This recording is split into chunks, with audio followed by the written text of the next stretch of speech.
আমার একজন বন্ধু ছিল, যার সাথে আমি পড়াশোনা করেছি।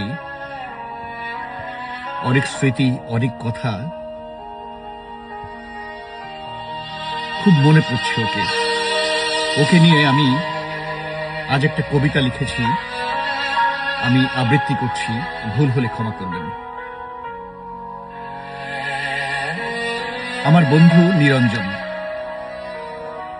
আমার একজন বন্ধু ছিল, নাম নিরঞ্জন। ক্লাসে সবার আগে আসলেও বসতো গিয়ে শেষ বেঞ্চিতে। স্যার পড়া জিজ্ঞেস করলে নিঃসংকোচে বলে দিত, আমি পড়তে সময় পাইনি।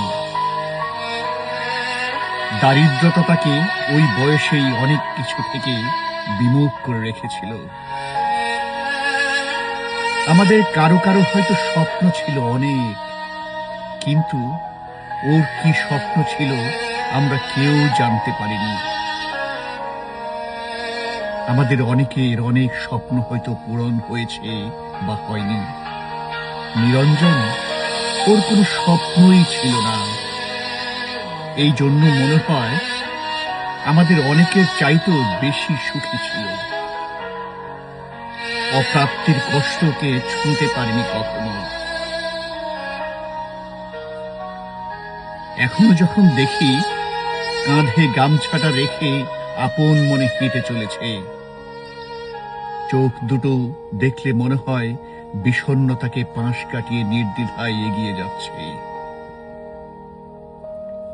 একটা মানুষ স্বপ্ন না দেখে সব অপূর্ণতা নিয়েও এত সুন্দরভাবে বেঁচে থাকতে পারে, নিরঞ্জনকে না দেখলে বোঝা যায় না।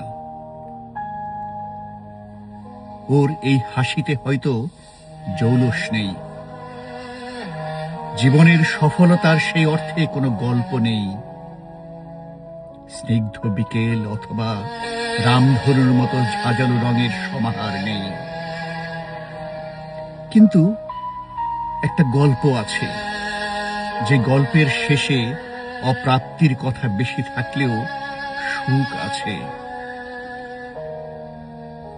তুমি তুমি ঠিক নদীর মতো বহমান, নিজের পথে বয়ে যাও, জীবনের প্রতি কোনো অভিযোগ নেই।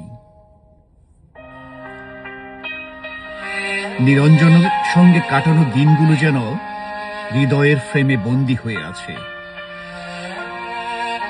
তারা লুকিয়ে আছে চায়ের কাপের ধোঁয়ায়, বৃষ্টির শব্দে, পাখির